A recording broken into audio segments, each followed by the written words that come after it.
Informasi peralihan monsun. Fasa peralihan monsun dijangka bermula pada 19 September 2023 dan berterusan sehingga November 2023. Permulaan fasa ini menandakan berakhirnya monsun barat daya yang telah bermula sejak 15 Mei 2023.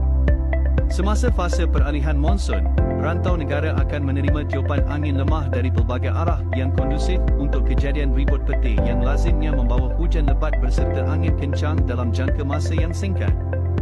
Kejadian ini berlaku terutamanya pada waktu petang dan awal malam di kebanyakan kawasan di negeri-negeri di pantai barat dan pedalaman Semenanjung, Barat Sabah serta Barat dan Tengah Sarawak. Keadaan cuaca ini berpotensi menyebabkan banjir kilat serta kerosakan pada struktur yang tidak kukuh. Orang ramai dinasihatkan untuk lebih berwaspada ketika tempoh ini dan sentiasa pekar dengan ramalan dan amaran cuaca yang dikeluarkan oleh Jabatan Meteorologi Malaysia melalui laman web rasmi. Ya, itu dia visual yang sangat-sangat informatif dan seperti yang kita tahu bulan depan dah November, jadi kita akan memasuki monsun timur laut dan biasa kita dengar sediakan payung sebelum hujan. Jadi kita terus bersama dengan Encik Muhammad Syazwan Haji Muhammad Yatim untuk membantu kita hari inilah ya, selaku seorang jurulatih menyelamat Malaysia. Sihat Encik Syazwan? Alhamdulillah. Bertemu kembali kita. Okey, hari ini Encik Syazwan nak kongsikan dengan kita tentang menyediakan beg kecemasan ketika bencana. Seringkali kan Encik Syazwan, kita di Wanita hari ini beritahu kepada penonton semua untuk sediakan beg kecemasan, sediakan beg kecemasan. Dan hari ini kita sangat-sangat bertuah sebab Encik Syazwan akan beritahu kepada kita beg kecemasan ni dalam dia kena ada apa. Alright. Okey. So basically bila kita bercerita tentang bencana kat Malaysia ni, kita mostly kita akan bencana banjir lah. So bencana banjir dan adalah sedikit gempa bumi dan tanah runtuh sorry. So apa yang perlu ada dalam apa yang untuk yang kita perlukan adalah beg lah. Actually beg berkapasiti lebih kurang dalam 20 liter. Okey, so this normal bag lah. Mana-mana bag yang you guys boleh backpack lah. Mana-mana yang mudah di bag tu perlu kalis air ke apa-apa jenis bag? Okey, good to have adalah beg yang kalis air lah. Macam ni. Alright. So sekurang-kurangnya dia boleh jadikan pelampung untuk kita. Yes. So dia bila dia kembung, dia boleh jadi pelampung.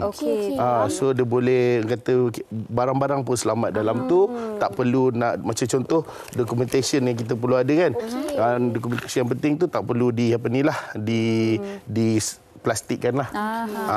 Okey, baik. Jadi apa yang harus kita sediakan untuk dimasukkan ke dalam beg ini, Encik Syazwan? Okey, the first thing yang saya suka share adalah air lah. Makanan.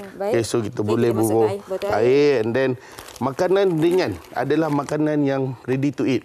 So basically beg ni kita boleh prepare ataupun kita boleh check. Kita dah prepare benda ni setiap tahun. So kita boleh check dalam setiap 6 bulan.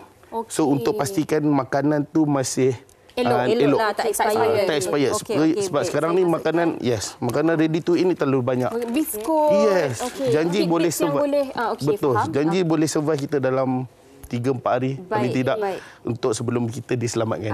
Air settle, makanan settle, seterusnya Encik Syazwan. Yang paling penting adalah lamp untuk ketika di waktu malam lah. And then the ni another thing is first aid kit lah.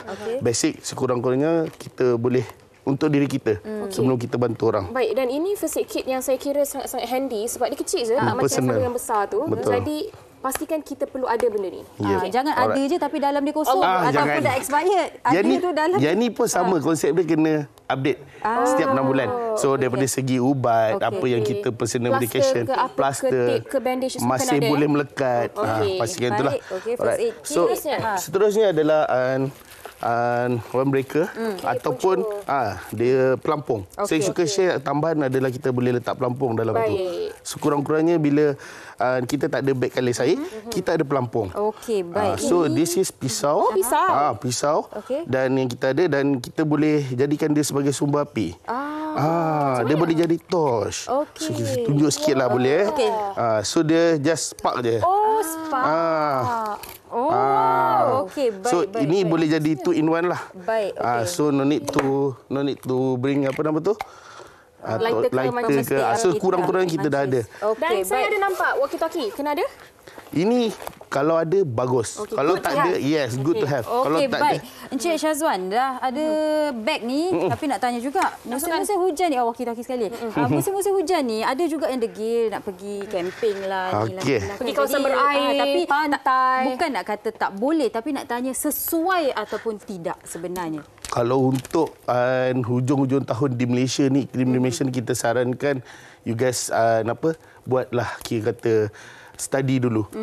Weather forecast, tentang weather forecast apa benda semua, tetapi tidaklah digalakkan untuk pergi. Which is kalau kata kita tak ada orang kata daripada kata experience person ataupun orang yang berpengalaman. Sebab nowadays kita terlalu bawa suka orang kata parent mesti suka bawa anak pergi camping. Pergi masuk hutan. So benda-benda itu kalau boleh untuk hujung-hujung tahun ni kita elakkanlah. Okey, baik. Betul. Dan beg kecemasan kita dah siap ni kena masuk juga ke? Yang ini adalah benda yang tambahan optional. So yang ni the last thing is tali lah. Must to have. Ini wajib, ini tali ni sekurang-kurangnya apa jenis tali.